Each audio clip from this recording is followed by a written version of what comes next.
백성 여러분, 한 주간도 안녕하셨습니까? 오늘은 2023년 11월 25일인가요? 4일인가요? 25일이죠? 26일인가요? 오늘 여러분들과 함께 이사야 26장 그 세 번째 시간으로 오늘 문을 열겠습니다. 말씀으로 들어가기 전에 오늘도 지난 수요일날 여러분들에게 광고해 드렸던 말씀을 미리 광고 올리겠습니다. 김만순 집사님의 여식 딸 그 예진이가 당뇨로 인해서 지금 실명위기에 있습니다. 그래서 지금 30날, 11월 30날 수술을 앞두고 있습니다.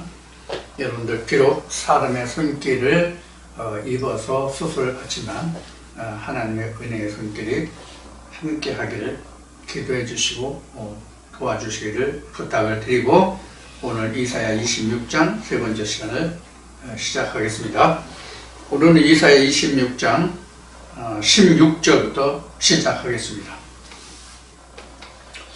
오늘도 여러분들 앞에 좀 부드러운 음성으로 하나님의 메시지를 전할 수 있도록 그렇게 노력해 보겠습니다. 자, 여호와란다. 이사야 26장 16절부터 여호와여, 백성이 환난 중에 주를 앙모하여 싸우며 주의 징벌이 그들에게 임할 때에 그들이 간절히 주께 기도하였나이다. 자, 26절에 이렇게 기록하세요. 환난 중에 주를 앙모하고 그 주의 징벌이 그들에게 임했을 때에 그들이 간절히 주께 기도했다. 이렇게 지금 26절이 기록되고 있죠. 저 같은 경우를 봐도 아쉽고 힘들고 뭔가 의지하고 싶을 때 그럴 때 우리가 하나님을 찾는 것 같습니다. 특히 지금 여기 이사야서는 이스라엘 백성들을 향해서 하나님께서 그 선지자들의 입을 통하여 말씀하신 그런 내용들이잖아요, 모두가 다. 그러니까 하나님의 성호를 부르는 그런 모든 사람들에게 들려주는 하나님의 음성이란 말이에요. 그런데 하나님이 이스라엘 백성들, 즉 주의 백성들이 그릇된 길을 감으로써 하나님이 그들에게 무엇을 내리셨냐면 채찍을 내리셨단 말이에요. 채찍을. 그래서 그들에게 하나님이 채찍을 내리신 것은 지금 이사야 26장에 이르러 있지만 모든 말씀들이 그들이 너희를 조성하고 즉 너희를 짓고 너희를 인도하고 너희를 함께한 자가 누구인가를 기억하게 하시는 것이죠. 이것을 근본적으로 돌아가서 보면 뭐와 같은가 하면 이스라엘 백성들이 출애굽을 했어요. 애굽에서. 이스라엘 백성들이 애굽에서 출애굽을 해서 어디 나와 있냐면 광야에 나와 있단 말이에요. 이스라엘 백성들이 광야에 나와 있는데 애굽에 있을 때는 비록 종살이 할지라도 종살이 한다는 건 자기 소유가 없다는 얘기예요. 일할 권리는 있어도 그 일한 곳에 대한 그 수확이 내 거가 아니라는 뜻이에요. 그게 바로 종이죠. 종이 되었을 망정 먹고 있고 사는 데 지장이 없었단 말이에요. 근데 광야에 나오니까 농사를 지을 수 있어, 뭐 먹을 게 있어, 뭐가 있어, 아무것도 없잖아요. 자, 그러면 하나님이 모세에게 말씀하신 게 뭐예요? 젖과 꿀이 흐르는 땅에 인도하겠다고 하나님 그렇게 말씀하셨잖아, 모세 입을 통해서. 근데 광야에 나오니까 아니 뭐 세상 말로 얘기해서 개뿔 무슨 젖과 꿀이 흐르는 가나안이야? 아니잖아요. 모래 땅 아무것도 경작할 수 없는 그런 땅에 나와 있었단 말이에요. 그러니까 이스라엘 백성들이 모세를 향해서 얼마나 원망을 했어요? 엄청 많이 했죠? 그래서 하나님이 그들에게 먹을 것을 줬는데 그것이 만나예요. 그 만나만 먹다 보니까 맛이 없잖아. 애굽에 있을 때는 고기도 먹고 부추도 먹고 마늘도 먹고 해서 정력이 왕성해서 이런 그 이야기들 불평들을 하잖아요. 자, 그래서 하나님이 그들이 이에서 그 고기가 이사에서 빠지기 전에 매출하기를 엄청 쏟아 부어가지고 먹게 하셨잖아요. 자, 이러한 것을 기억하란 말이거든요. 너희들이 먹고 입고 쓸 수 없는 그런 땅에서도 하나님이 먹고 입히지 아니하셨느냐. 그래서 복음서에도 하늘 나는 새를 보라 들에 핀 꽃을 보라 이런 말씀하시죠. 솔로몬의 모든 영광이 이 꽃 하나만 못하였다 이런 말씀이고요. 그리고 예수도 너희가 광야에서 하나님 만나를 줘서 먹었다 이런 말씀을 하시고요. 자, 이런 것을 너희가 기억해보라는 얘기거든요. 하나님이 너희를 어떻게 인도하였는지. 이게 가장 대표적인 말씀이 뭐냐면 지금 이사야 5장을 이제 앞으로 여러 번 더 이제 들먹일 것 같은데 이사야 5장이 가장 대표적인 거예요. 너희가 이 세상 민족 중에서 너희가 뛰어나고 잘나고 너희가 크지 않아서 너희가 보잘것 없어서 그런데 너희가 내가 극상품의 포도나무로 심었잖아. 내가 세상의 많은 민족들 중에서 내가 너희를 극상품 포도나무로 내가 심었잖아. 그러니까 극상품의 포도가 되게 하셨단 말이야. 하나님이 그런 얘기예요. 그런데 너희는 들포도를 맺혔잖아. 이런 말씀을 우리가 기억할 필요가 있어요. 그러니까 지난날에 내가 너에게 어떻게 해줬고 어떻게 했던 것을 기억하라. 그것을 기억 못하고 너희가 다시 세상으로 돌아가니 내가 너희에게 징벌을 내린다. 이런 의미가 들어있는 거예요.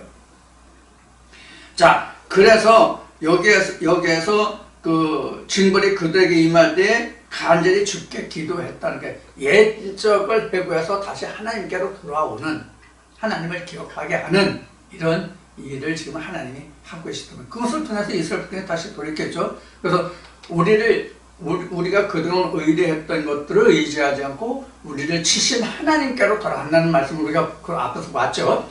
그런 말씀을 기억하시면 됩니다. 그래서 우리 믿는 사람들이 현재는 뭐 어떠한 믿음을 가지고 있든지 그 여부를 떠나서 우리가 하나님을 믿는다는 것은 일반적으로 교회들을 보면은 다 힘들고 어렵고 어떤 사정이 있을 때 더욱더 하나님을 붙들고 늘어지는. 비록 하나님만 아니죠. 절도 그렇고 무슬림도 그렇고 다 마찬가지예요. 그 일반 무속 신앙을 믿는 사람들도 자기가 힘들고 어려우니까 제가 어렸을 시절만 해도 지금은 그런 게 거의 없지만 시골에서 굿이라는 걸 많이 했단 말이에요. 힘들고 어려울 때 집에 아픈 사람이 있을 때 굿을 많이 했단 말이에요. 그러니까 우리가 힘들고 어려울 때 그 무엇인가의 알지 못하는 상대를 찾아서 뭐 의뢰하고 싶고 의지하고 싶고 하소연하고 싶고 이제 그런 것이잖아요. 근데 성경에서는 그럴 때 너희가 하나님께로 내게로 돌아오라 그러거든요. 이제 이사 말씀에도 그 말씀이 이제 나올지 모르겠는데 에레미야 그 말씀 너희가 이왕 돌아오려거든 내게로 돌아오라. 하나님께로 돌아오라 이렇게 하나님이 말씀하기 계시거든요. 그런 면을 우리가 살펴볼 수가 있습니다. 자, 17절에 여호와여 잉태한 여인이 산기가 임박하여 구로하며 부르짖은 같이 우리가 주의 앞에 이러하니이다. 그러니까 지금 어렵고 힘든 그 상태가 어떠한 정도인가 하는 것을 지금 17절에 기록하고 있죠. 그러니까 해산의 고통이죠. 이것은요. 지금은 이제 의학이 발달해서 우리가 아이를 출산하는 데서 산모들이 그렇게 많은 걱정을 안 해요. 그런데 제가 어린 시절만 해도 출산을 하려면 저희 부모 세대죠. 그러니까 출산하려면 어떻게 했냐면 병원에 가는 게 아니라 집에서 다 출산했잖아요. 집에서 출산하기 때문에 여자들이 옛날에는 출산하러 들어갈 때 고무신을 내가 다시 신고 나올 수 있을지 없을지를 몰라서 고무신을 벗고 들어간 모양에서 다시 신고 나오려면 돌려놓고 들어갔다는 이야기가 있을 정도였어요. 실제로 우리 부모 세대는 아이를 출산하다가 죽는 그런 예가 많이 있었거든요. 지금은 그런 일이 없죠. 거의. 지금은 아주 없는 건 아니지만 지금은 거의 없단 말이에요. 의학의 발달에서 수소에서 출산을 하기 때문에. 자, 이와 같이 우리가 출산이라는 것은 지금은 그렇지 않지만 말씀드린 것 같이 지난날에는 그 죽고 사는 생명을 죽고 바꾸는 맞바꾸는 그런 그 고통이 있었다. 그래서 해산의 고통이 엄청 컸죠. 성경 창세기에서는 잉태의 고통을 말하고 있지만 그 잉태의 고통을 뒤집어서 말하면 그만큼 우리가 가지고 있던 죄가 많아서 그 죄악을 해산하기가 더 힘들다는 말로 해산의 고통, 잉태의 고통, 해산을 먼저 해야 되니까 잉태를 위해서 그렇게 기록하고 있지만 우리가 해산한다고 하는 얘기는 그만큼 힘든 것이에요. 자, 우리가 신체적으로 할 때, 육체적으로 왔을 때 해산의 고통이 왜 어려우냐면 뼈가요 출산하기 위해서 벌어져야 되거든요. 엉치뼈가 골반이 벌어져야 그 산도가 넓혀져서 아이가 나올 수 있거든요. 그러니까 이게 뼈가 뒤틀리는 거잖아. 이렇게 결합되어 있다가 이게 열리는 거잖아.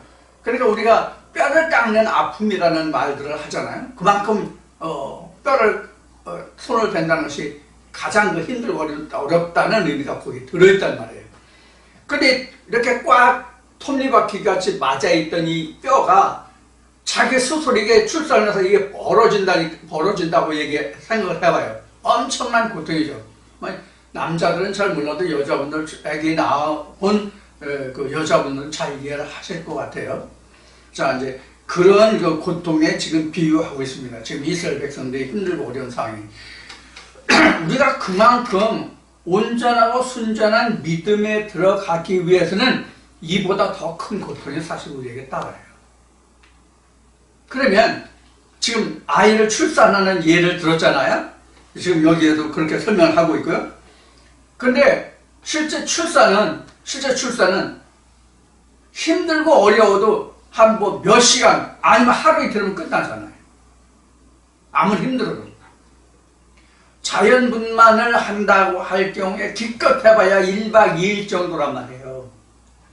그 이상 기다려가지고 자연분만을 하지 못할 경우에는 의수를 빌어가지고 출산하기 때문에 그 이상 고통을 할 필요 없거든요. 즉 시간이 한정되어 있다는 얘기예요. 출산은 해산의 고통은.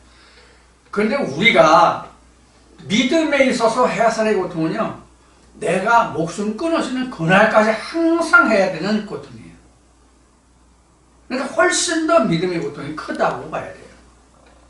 그래서 사도 바울이 증거한 바와 같이 우리가 안전하다, 편안하다는 데가 없어요.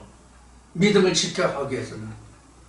그래서 전에 제가 말씀을 드렸듯이 내 믿음이 1m 자랐다고 그럽시다.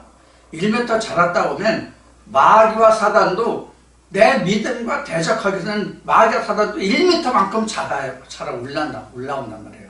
그래서는 대적이 안 되잖아요. 자, 이런 것을 우리가 생각해야 돼요. 우리가 일반적으로 생각할 때, 저 목사는, 저 정도면, 이런 얘기를 많이 하거든요. 그런데 지금 말씀드린 대로 그만큼 크면 클수록 대적 마귀도 그만큼 커진다는 걸 여러분들이 항상 생각해야 돼요. 그러니까 해산의 고통이든 잉태의 고통이든 간에 그 믿음의 정도에 따라서 아픔, 고통은 똑같아요. 전에 그래서 제가 이런 얘기를 했죠. 절대적인 가치와 상대적인 가치, 이렇게 이제 이야기한 적이 있는데, 고통도 10cm 자라면 10cm에 해당하는 고통이 있고, 1m 자라면 1m에 대한 고통이 있고, 10m 하면 10m에 해당하는 고통이 있거든요. 그게 10cm든 1m든 10m든 간에 그게 상대적인 고통 같으면 10이라는 고통은 적은 것이고 10m의 고통은 큰 것이 되겠지만 10m에 이른 사람은 10m에 이른 만큼의 고통이 오기 때문에 10cm 온 사람과 절대적인 가치로 보면 그게 다 전부니까 100%니까 10cm는 10cm가 전부고 100%고 10m는 10m가 100%잖아요. 그러니까 똑같이 100%의 아픔과 고통이 오는 거예요. 그러니까 똑같은 거란 말이에요. 그래서 우리가 이같이 그 세상의 아픔과 고통은 한때는 오고 한때는 가, 쉬운 얘기를 하면. 그런데 믿음에서의 고통은 평생 간다. 이렇게 생각하셔야 돼요. 그래서 우리가 항상 쉬면, 멈추면, 서면 쓰러지고 넘어질까 조심하라. 이렇게 바울은 말하고 있다는 것을 우리는 생각하셔야 됩니다. 자, 18절에 우리가 잉태하고 고통하였을지라도 나은 것은 바람 같아서 땅에 구원을 베풀지 못하였고 세계의 거민을 생산치 못하였나이다. 이게 이제 뒤에 말씀에 가면 나오지만은 너희가 꿈에 아무리 배불리 먹었을지라도 꿈을 깨면 다시 배고픈 것 같다. 이런 말씀이 이제 나오는데 바로 이런 거예요. 바로 여기서 잉태하고 고통하였잖아요. 잉태하고 고통하였는데 잉태하고 고통했다는 얘기가 이 고통을 바로 앞에 나오는 해산을 얘기하는 거거든요. 잉태했으면 해산해야 되잖아. 그게 고통이란 말이에요. 이렇게 우리가 믿음에 대해서 고통을 많이 했는데 나은 것이 뭐예요? 실상이 없어. 바람이야. 실상이 없다고 바람이라고. 그러니까 그 바람이라고 하는 것은 헛것이라는 얘기예요. 헛것, 비인 것, 아무것도 없는 것. 그렇게 이스라엘 백성이 힘들고 어렵게 고통하고 잉태하고 했는데 딱 보니까 아무것도 없어. 바람이야. 땅에 구원을 베풀지 못하였고, 이게 바람을 낳았으니까 당연히 구원이 없죠. 구원이 없고, 그 다음에 세계의 고민을 생산치 못한다. 믿음의 시대가 없다는 얘기예요. 이것을 각 개인에게 돌이켜본다면 아무리 자기가 애써 힘써 신앙생활을 수십 년 동안 해왔을지라도 남는 것이 아무것도 없는 그런 상태를 지금 말하고 있는 거예요. 그러니까 자민이 있어요? 여기 고민이 있어요? 여기서 고민이라는 것은 열매를 말하는 것이거든요. 생산했으니까 잉태해서 고통했으면 생산했다는 얘기잖아요. 그런데 바람이야. 그러고 보니까 고민을 생산치 못한 거야. 그러니까 실상이 없다는 얘기죠. 열매가 없다는 얘기죠. 자, 이것을 이렇게 18절에서 이렇게 설명하고 있는데, 이것은 우리가 신앙생활에서 지금 우리가 깊이 돌아보아야 할 부분이에요. 우리가 무엇을 위해서 신앙생활을 합니까? 무엇을 위해서 신앙생활을 하냐고요? 우리가 신앙생활을 하는 단 하나의 목적은 자기 영혼의 구원이에요. 이것 외에 아무것도 없어요. 하나님이 우리에게 언약하신 것이 이 구원 외에 다른 그 어떤 것도 성경에 언급하고 있는 것이 없어요. 오로지 구원 하나예요. 그래서 제가 시편 133편을 잘 인용하죠. 하나님이 우리 인간에게 복을 주신다고 말씀하셨어요. 젖과 꿀이 흐르는 가나안 땅에 집어넣겠다고 말씀하셨어요. 지금 16절부터 설명을 드리지만, 근데 실상 우리가 믿음 안에 들어오면 고통과 힘든 것뿐이지 하나님이 우리에게 실상으로 주시는 게 없어요. 세상으로는 우리에게 형통한 게 없다고요. 하나님의 세상을 주장하시는 게 아니거든요. 지금 말씀드린 바와 같이 시편 133편에서 하나님이 말씀하신 바와 같이 하나님은 우리에게 구원을 위해 말씀하신 것이 없단 말이에요. 그러니까 가나안이라는 것도 이스라엘 백성들로 보면 자기 땅, 내 소유가 없었던 것에서 가나안에 들어가서 내 소유가 생긴 것이죠. 이스라엘 백성의 출애굽으로 보면. 그런데 이것이 현재는 세상의 어떤 땅의 지경을 주겠다는 것이 아니라 아버지의 나라, 에덴이라는 것이 창세기에서 설명하고 있는 것 같이 뭐예요? 하나님이 지으신 땅이잖아요. 그게 오늘날 우리에게 성경으로 말하면 천국이란 말이에요. 가나안이 천국이잖아요. 에덴이 천국이잖아요. 그래서 시편 133편에서 언급하고 있는 것 같이 내가 너에게 복을 주겠는데 그 복은 주가 아니라 그 복은 영생이다, 이렇게 말씀하시단 말이에요. 그러니까 하나님이 우리에게, 인간에게, 하나님의 백성들에게 복을 주시겠다고 말씀하신 그것을 우리가 이 말씀을 깨닫기 전에는 세상에 먹고 있고 쓰는 그런 모든 복을 함께 총망라해서 생각하고 그렇게 믿었잖아요. 그래서 쉬운 말로 저희가 신학할 때마다 목사들이요, 잘 먹고 잘 살자고 그랬어요. 실제 신앙에서 이게 하나님이 복을 주셔서 우리가 잘 먹고 잘 사는 게 하나님을 잘 믿는 거고 그게 복을 받은 거라고 생각했단 말이에요. 어느 영상에도 있겠지만 제가 그 신학을 마치고 그 후배 목사를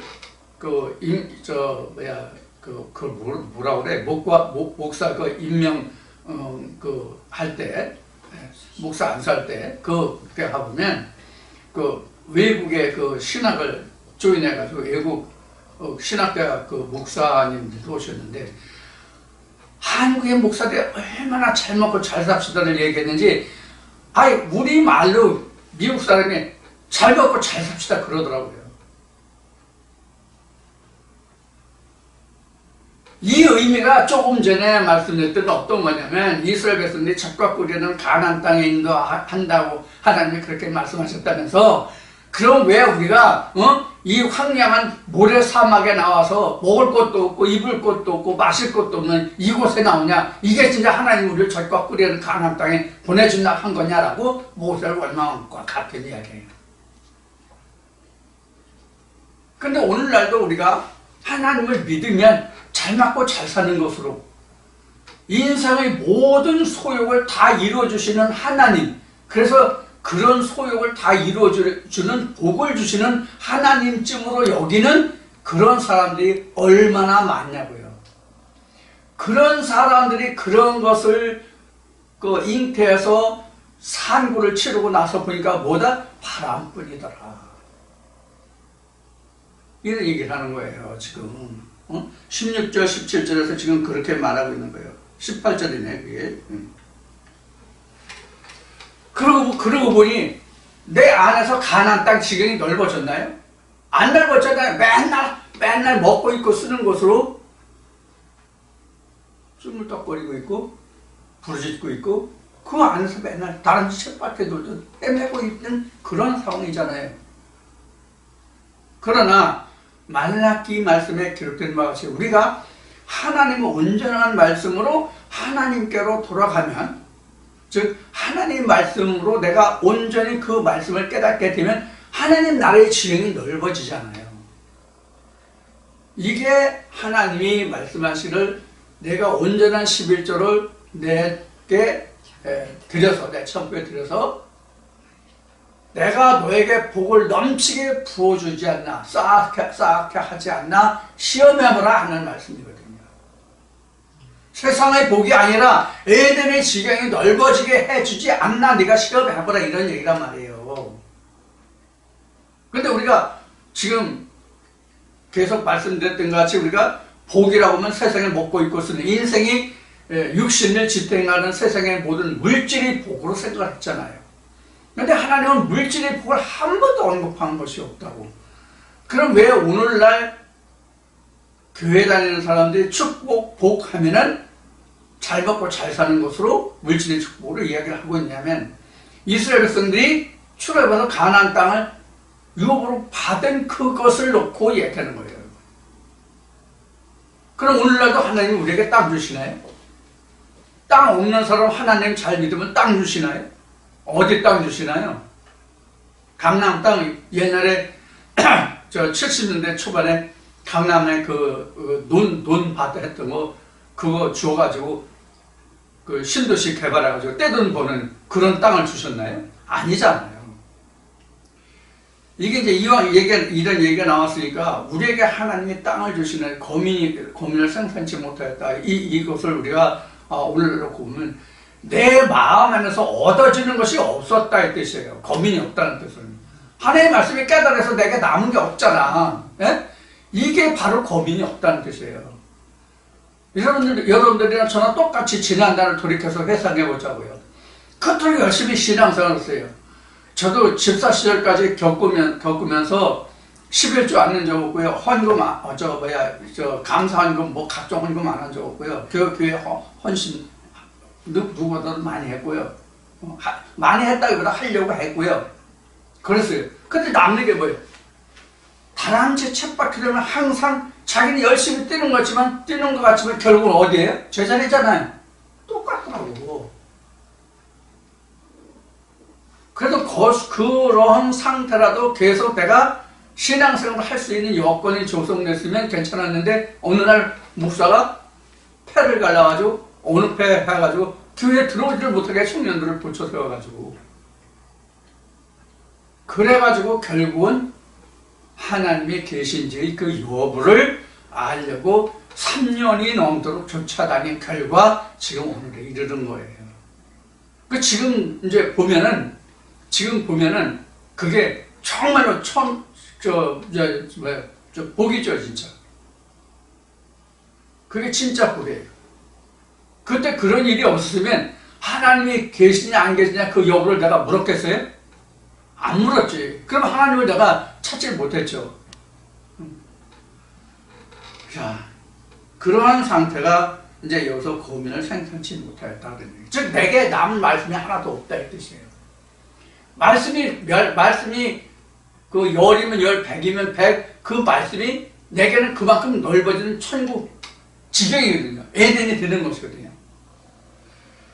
자, 그런 것을 우리가 생각을 하셔야 됩니다. 그래서 여러분들 지금 신앙생활 하시면서 단 한 말씀이라도 내가 깊이 있게 깨닫고 그 말씀에 의해서 성경이 무엇인지 하나님이 무엇인지 이런 것을 깨달아 가는 것이 복이고 그것이 권이고 그것이 바로 거민이 돼요. 여러분들에게 거민이 있다는 얘기는 사람이 있다는 얘기는 살아갈 땅이 있다는 얘기잖아요.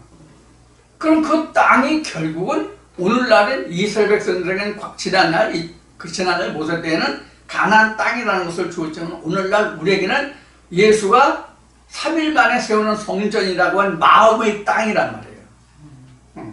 마음의 땅에 하나님의 나라를 건설하잖아. 그 거민을 위해서.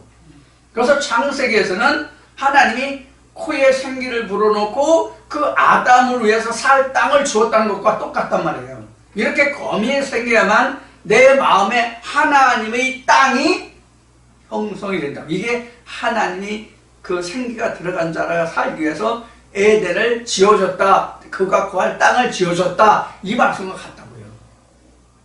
오늘도 똑같이 그렇게 역사된단 말이에요. 그래서 검이 있다는 이야기는 바로 뭐다? 에덴이 건설되고 있다. 그런 이거 같다. 이렇게 말씀드린 거예요. 자, 19절. 주의 죽은 자들은 살아나고 우리 시체들은 일어나리이다. 티끌에 거하는 자들아 너희는 깨어 노래하라. 주의 이슬은 빛난 이슬이니 땅이 죽은 자를 내어 놓으리로다. 이렇게 기록했어요. 자, 19절 좀 살펴보자. 주의 죽은 자들은 살아나고, 이 주의 죽은 자들이 뭐냐면 얼른 여러분들이 이해하실 수 있도록 성경 한 구절을 설명한다면 한 구절에는 한 장이네. 에스겔 37장이에요. 마른 뼈들. 이 마른 뼈들이 지금 여기 19절에 기록한 주의 죽은 자들이에요. 왜 죽은 자들이냐? 생기가 없으니까. 이것을 요한계시록 2장에 가면 아시아 7교회에 대한 기록이 나오죠. 계시록 2장 3장에 아시아 7교회에 대한 편지가 나오는데 거기 보면 산자 이름은 살았다고는 실상은 죽었다는 말이 있죠. 실상은 죽었다는 얘기면 산자 같은 실상은 죽었다는 얘기는 뭐냐면 여호와의 성호를, 즉 하나님과 예수와 성령을 말하긴 하는데 생기가 없다는 뜻이에요. 이게 주의 죽은 자들이에요. 그래서 주의 죽은 자들이 살아나고, 이것은 지금 무엇을 인해서 이야기하면 깨닫고 보니까 겁이 없는 걸 알았잖아요. 무슨 뜻인지 이해가 되시죠? 자, 지금 내가 잉태하고 고통을 했는데 나서 보니까 고민이 없어. 바람을 놔서 지금. 이게 뭐예요? 자기 실상을 본 거잖아. 자기 실상, 내가 어떠하다는 걸 내가 하나님 안에서 나를 본 거잖아. 그러면 내가 지금 여기서 찾아갈 게 뭐예요? 하나님께 여호와께로 돌아와서 생기를 받자는 얘기거든요. 그러니까 그들이 살아나는 거예요. 지금 18절에 기록된 말씀과 같이 내가 이것을 깨닫지 못하면, 각자가 이것을 깨닫지 못하면 주의 죽은 자들이 살아날 수가 없어요. 이때까지는. 내가 죽었다는 것을 알아야 깨어난다고. 마치 창세기에서 그 하나님이 이렇게 말씀하시죠. 저들이 선악을 아는 일에 우리와 같이 되었으니 저가 손을 들어 생명거를 따먹고 영생할까 하노라, 이렇게 기록하고 있죠. 지금 선악과는 먹었는데 선악과를 먹고 그 결과가 무엇인지를 모르면 생명과 열매를 먹으면 산다는 것을 알까요, 모를까요? 모른단 말이에요. 이게 그와 같은 지금 말씀과 같은 이야기예요. 지금 내가 하나님의 백성이 되려고 잉태하고 고통했어. 낳고니까 바람이야. 그리고 고민이 없어. 남은 게 없어. 결과가 없어. 열매가 없어. 여기까지 깨달은 것만도 진짜 굉장한 거예요. 이것을 모르기 때문에 너희가 바람을 잡으려는 것이다, 이런 말씀이 그래서 나온 거예요. 바람을 잡으려고 잡힙니까? 안 잡잖아요. 자, 그래서 19절에 기록한 주의 죽은 자들은 살아나고 우리 시체들 일어나리이다. 이게 방금 전에 어느 말씀을 여러분들에게 인용해드렸죠? 에스겔 37장 말씀드렸죠? 자, 에스겔 골짜기에 마른 뼈들이 잔뜩 널려져 있어. 이게 실상 뭘 말하냐? 교회를 얘기합니다. 바람을 잉태한 그런 주의 백성들을 지금 말씀하겠다는 거예요. 지금 여기 어디에 대해서 얘기하고 있어요? 이스라엘 얘기하고 있어요. 하나님의 백성들을 지금. 이사야 26장을 지금 하고 있잖아요. 이사야 26장 1절이 뭐예요? 그날에 유다 땅에서 이 노래를 부르리. 유다 땅에 대한 얘기잖아요. 그러니까 유다 거민들이 이러했다는 얘기예요. 자, 그래서 주의 죽은 자들은 살아나고 우리 시체들은 일어나리라. 그래서 에스겔 37장을 지금 언급했죠. 그래서 이들이 하나님의 백성이라는데 마른 뼈들이야. 생기가 없어. 그 생기가 들어가니까 어떻게 돼요? 이 뼈 저 뼈가 들어가면서 살이 있고 그와 힘줄이 있고 근육이 있고 가죽이 있고 그들이 이러는데 힘이 큰 군대다, 이렇게 나오죠. 에스겔 37장에 바로 이제 그것을 우리가 연상한다면 우리 시체들이 일어나려는 이 마른 뼈들이니까 시체들이잖아요. 즉 하나님의 생기가 없으니까 시체들이잖아요. 그래서 이들이 다시 깨어나는 그런 과정을, 지금 모습을 지금 그리고 있어요. 그래서 이어지는 말씀이 티끌에 거하는 자들아 너희는 깨어 노래하라. 티끌에 거한다는 것은 세상에 보잘 것 없는 그런 것을 말하고 있는데, 이 티끌이 히브리어로 이렇게 아파래요. 이게 이제 흙을 이제 흙 덩이를 빠면 마치 회색가루와 같이 된다, 그런 의미에서 아파르라고 이제 했는데, 이 아파르의 어원을 쫓아가면 어떤 말씀과 연계가 되는가 하면 베들레헴과 연계가 돼요. 베들레헴이라는 단어와 연결이 돼요. 아파르가. 그러니까 아파르가 결국은 아파르에게 하나님의 생기가 들어가잖아요. 창세기 2장 7절에 하나님의 흙으로 사람을 지었고 그 코에 생기를 불어내 생명이 되니라, 이렇게 해서 그 흙이라는 이름이 그냥 우리는 단순히 흙이지만은 거기 보면 아파르민 아다마거든요. 아다마가 흑을 얘기하거든요. 흙 중에 한 티끌, 이런. 그래서 이것을 분해하면, 영적으로 해석을 하면 많은 사람들 중에 하나, 이런 얘기예요. 그런 의미예요. 흙이 바로 그 땅 흙을 뭐라고 하나님이 말씀하기 전에 인생들을 얘기하기 때문에, 우리가 사전적인 의미를, 인간이 쓰는 사전적인 의미는 우리가 농사도 짓고 집도 짓고 우리가 길을 내서 밟고 다니는 이러한 땅을 우리가 사전적으로는 의미하지만, 성경에서 땅이라고 하는 것은 바로 인생들을 얘기하는 거예요. 사람들. 이게 요한복음 1장에 잘 나와 있죠. 그래서 여기서 티끌이라고 하는 것은 바로 그런 의미에서 하나님의 떡을 먹은 자들. 즉 하나님의 떡이라고 생각하면 돼요. 이 티끌에 거하는 자들. 하나님의 말씀들 중에 거하는 자다. 너희는 깨어 노래하라. 이렇게 그 해설해도 되는 부분이에요. 왜냐하면 아파르가 베들레헴과 연결되기 때문에 하나님의 말씀 중에 거하는 자들아 너희는 깨어 노래하라. 하나님의 말씀 중에 거하는 자들이 아니면 깨어날 수도 없고 또 하나님 말씀으로 깨어난 자들이 아니면 하나님께 찬송을 드릴 수 없어요. 그래서 그 찬송은 생명 있는 자, 호흡 있는 자의 것이라고 성경 기록하고 있잖아요. 그래서 지금 여기에서 너희는 깨어 노래하라. 티끌에 거하는 자들아 깨어 노래하라 하는 것은 바로 그런 의미를 가지고 있습니다. 그러니까 말씀 안에 거하는 자들은 너희는 깨어나서 하나님께 찬송하라. 네, 이런 의미가 되는 말씀입니다. 주 이슬은 빛난 이슬이니 땅이 죽은 자를 내어 놓으리로다. 이게 지금 조금 전에 시편 133편 이야기했죠.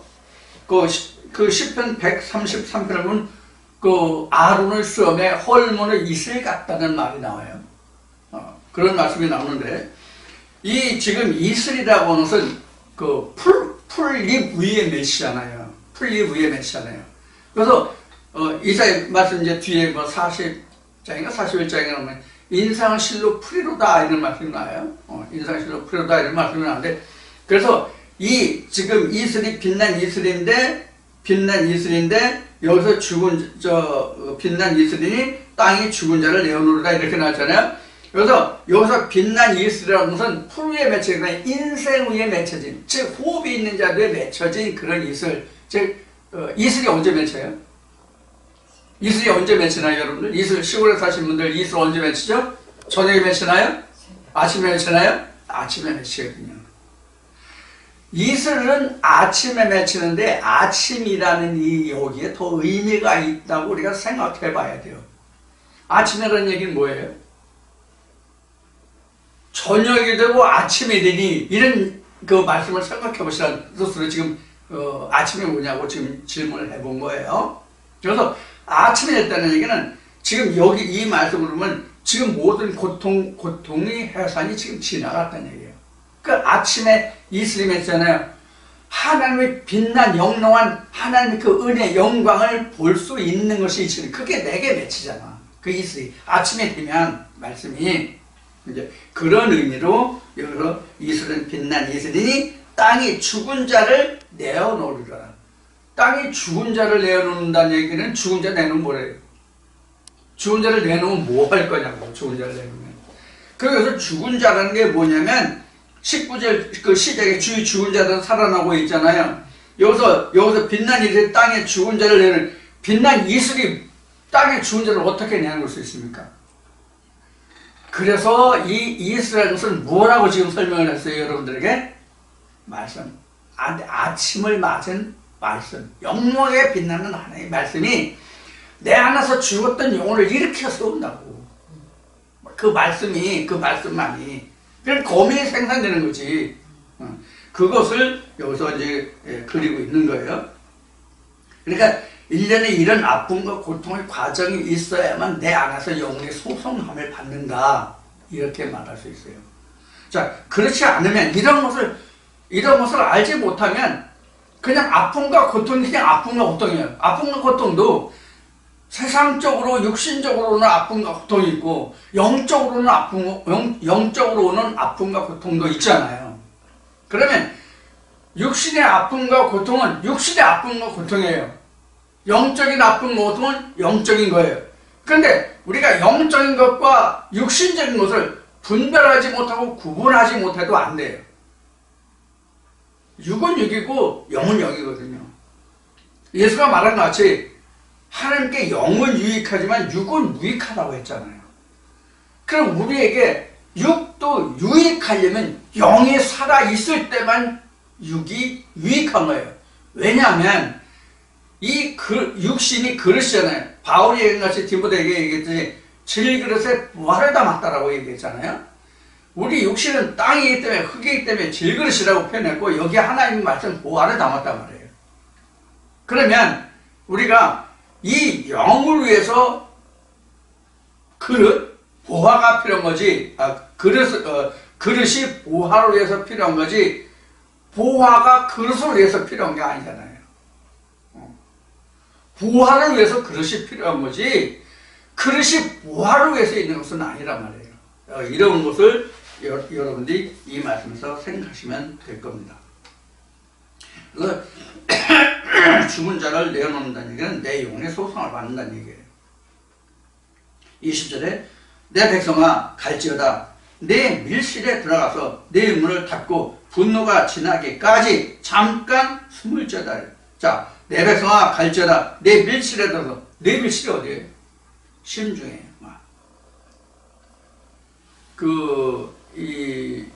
여호와의 곳간, 밀실, 창고 이런 것이 이제 그 말씀에서 보면 그 여호와의 저원 그 하나님의 곳간을 얘기하는 그런 말씀도 있는데 바로 이제 그런 거예요. 그래서 내 밀실이라는 것은 내 심중에 깊은 곳이 밀실이에요.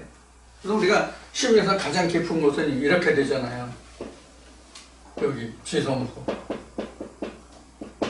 여기가 가장 깊은 밀실이란 말이에요.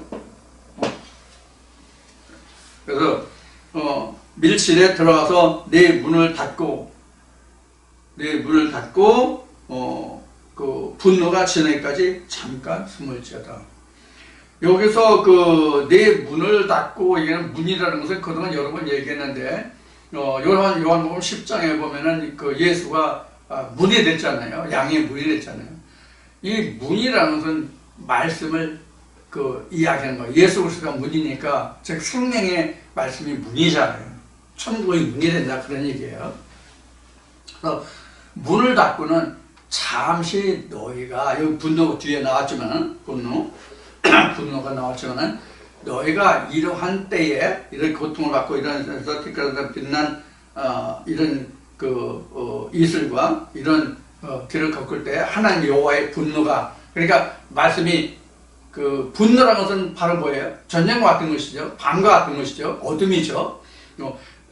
그래서 너희가 어떤 분노나 화나 이런 것을 그 밤이 되기까지 갖고 있지 말고 저녁이 되지 말고 풀어라 이런 말씀도 있는 것 같이 바로 그런 것을 이제 의미하고 있어요. 그래서 잠깐 숨을 쉬어라. 그러니까 잠깐 잠잠하라 그런 뜻이에요. 그래서 숨을 쉬어라. 보라 여호와께서 그 초옷에서 나오다 땅의 고민의 죄악을 벌하실 것이라. 땅이 그 위에 찾았던 피를 드러내고 그 살해당한 자를 다시는 가리우지 아니하리라. 그러니까 모든 죄가가 드러날 때까지 너희가 기다려라 그런 뜻이에요. 그럼 모든 죄가가 드러난다는 것은 뭐예요? 내 안에서 각자 안에서 그 잘잘못이 잘되고 못된 것이 또는 알고 모르는 것이 다 드러나잖아. 이제 이 말씀을 통해서 보면은 어둡고 힘들었고 잉태했고 고통했고 낳고 보니까 바람이고 고민이었고 이런 것을 쭉 깨달아잖아요. 이게 하나의 뭐냐면 노도 질풍같이 밀려오는 그 하나의 말씀하세요. 그 심판 폭풍이란 말이에요. 이게 폭풍 같은 것이란 말이에요. 여러분들도 그런 것을 느껴보셨는지 모르겠지만은 이제 이런 거예요. 기존 신앙생활을 하셨던 것과 그러면 이제 여호와의 말씀이 진짜 예수가 말한 대로 유일하신 참 하나님과 그 보내신 자의 음성을 듣고 나면은 여기서 보면 이제 해산이죠. 이게 곧 해산의 고통이죠. 그 참과 거짓 속에 있다가 참 것이 와가지고 거짓을 드러나게 할 때 마음에 뭐라 그럴까? 좀 회한이랄까? 분노라고 그럴까? 이런 게 있잖아요. 누구든지. 그런 것들이 지금 여기에서 이야기하는 그 살해당한 자를 다시는 가리우지 아니하시리라 이 말씀에 해당하는 거예요.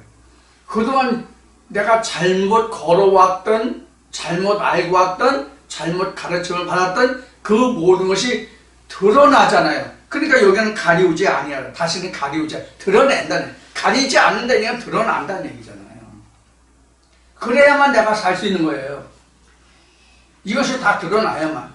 이게 앞에서 17절인가 18절에 얘기, 18절에 잉태하고 고통한 이 결과란 말이에요.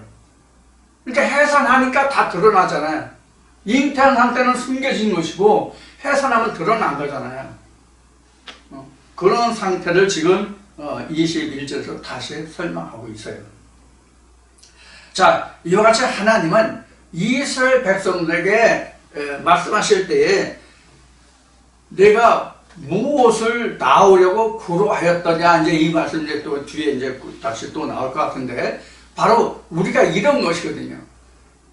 여기서도 보면 구로하였다는 말 나왔죠? 구로라는 건 애쓰고 힘쓴다는 얘기예요. 구로라는 얘기는 아주 정말로 힘들게 애쓰고 힘쓴다는 얘기예요. 그럼 우리가 신앙생활을 하는데, 그런 사람도 없잖아요. 있긴 있겠구만. 우리가 흔히 하는 얘기로 나이롱 신자라는 얘기 여러분들도 들어보셨나요? 나이롱 신자, 쉬운 얘기로 나이롱 신자 또는 주의 신자, 이렇게 얘기를 하죠. 주일날만 교회 나가고 이런 얘기인데, 이런 사람들은 몰라도 대부분 신앙생활을 하는 사람들 굉장히 열심히 하잖아요. 얼마나 열심히 합니까? 우리 지금 우리 진리 안에 있다는 우리 같은 경우에는, 저 같은 경우를 봐도요, 이 말씀을 통해서 내가 하나님께 붙들림을 받기 전에 신앙생활하던 모습과 지금 나의 모습을 보면요, 지금은요 놀고 먹는 거예요. 진짜 지금 가장 좋은 고급 용어로 표현하면 지금 날라리가 됐어요, 사실은. 그런데 이런 하나님의 그 참 말씀에 붙들리지 않고 율법적인 그 신앙생활 때는 정말로 열심히 했거든요. 훨씬 열심히 했고, 지금은 날라리예요. 그럼 그때 열심보다 지금 열심이 적다는 얘기잖아. 단적으로 얘기하면요.